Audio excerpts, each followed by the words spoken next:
हाँ ठीक है सर, जैसे कि आप समिति के महासचिव हैं, महासचिव है ना जी। तो देश आजादी का 80वां वर्षगांठ मना रहा है, लेकिन अभी एक जंतर मंतर पे आंदोलन हुआ बहुत बड़ा, जो कि पढ़े लिखे बच्चों ने किया।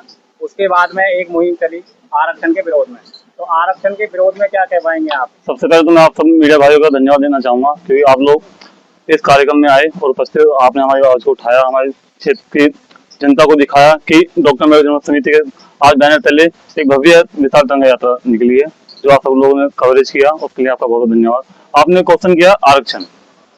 आरक्षण एक ऐसी मुहिम है जिस आरक्षण से लोग कांपते हैं, क्योंकि ये ऐसी लोगों से ही इनको ज्यादा डर रहता है। ओबीसी, जनरल, एसटी, क्योंकि ये इनके सब भाई भाई हो जाते हैं। ऐसे लोगों को इनके पता नहीं क्या किसी लग जाती है, इनको क्या दिक्कत हो जाती है, पता नहीं, कुछ समझ नहीं आता। ऐसे में अगर आरक्षण की बात करते हैं ये लोग, आप सबको समान बराबर रखें, जाति भेद में ना बांटें।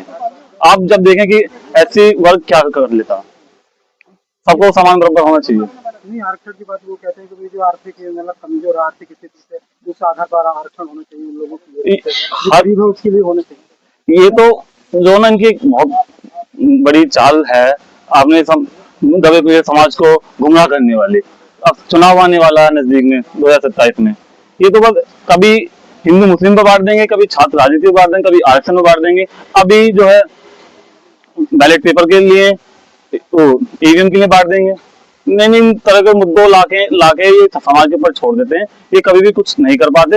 आप छात्र आंदोलन देख लीजिएगा, 28 दिन आंदोलन चला, छात्रों इतने लगातार मजबूती से डटे रहे, फिर भी इनकी सुनने के लिए तैयार नहीं था। जब 20 तारीख आंदोलन हुआ, उसके बाद छात्रों की आवाज मानी गई।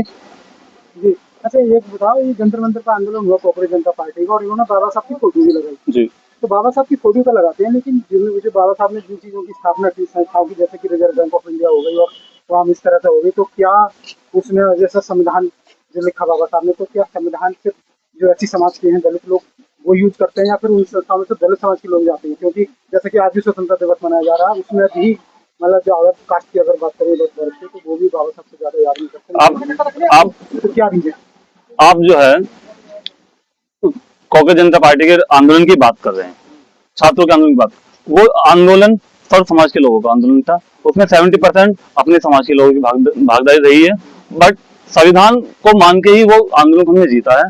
उसमें उस आंदोलन में लगातार मैं भी पिछले काफी लंबे समय से लगातार रहा हूँ। मैंने भी खुद की निजी से 2 से 3 लाख रुपए वहां राहत सामग्री लोगों को पहुंचाई है, कभी वेज बिरयानी पुलाव, कभी कुछ 10 से 12 वहां पहुंचाया। तो ये सब छात्र आंदोलन जो हुआ ना, ये सब हर समाज के लोगों से हुआ, क्योंकि हर समाज में छात्र है। जैसे अभी आपने बताया कि जंतर मंतर पर 70% हमारा समाज था जी, क्या अन्य लोग इस समाज के लिए अत्याचार के लिए साथ आएंगे? जैसे जंतर मंतर पर एकत्र हुए, क्या आप कभी उन लोगों से कभी नहीं आएंगे, क्योंकि ऐसी जो समाज है, ऐसी जो अपना दबाव समाज है, वो अपने ही हक की लड़ाई को खुद लड़ने के लिए मजबूत है, हर चीज से मजबूत है, पढ़ा भी लिखा वर्ग है, सब चीज से मजबूत है। क्या ये लड़ाई एससी समाज की थी? नहीं, तो उन्होंने इस आंदोलन में चढ़ बढ़ के हिस्सा लिया, क्यों? क्योंकि उन्होंने बाबा साहब के मिशन मूवमेंट को आगे बढ़ाने का काम किया, संविधान को मान के उन्होंने आंदोलन किया, बाबा साहब के नारों से वो संविधान को उन्होंने उद्घोष करके स्टार्ट कराया। बाबा साहब की तो सभी लोगों ने वहाँ पर तस्वीरें ले रखी थी जी, क्या वो बाबा साहब और संविधान को मानते हैं लोग, या एक भेड़ चाल थी? भेड़ चाल भी बोल सकते हैं, या 50% अपने लोग जो थे वो तो अपने समाज बाबा साहब को मानते ही हैं।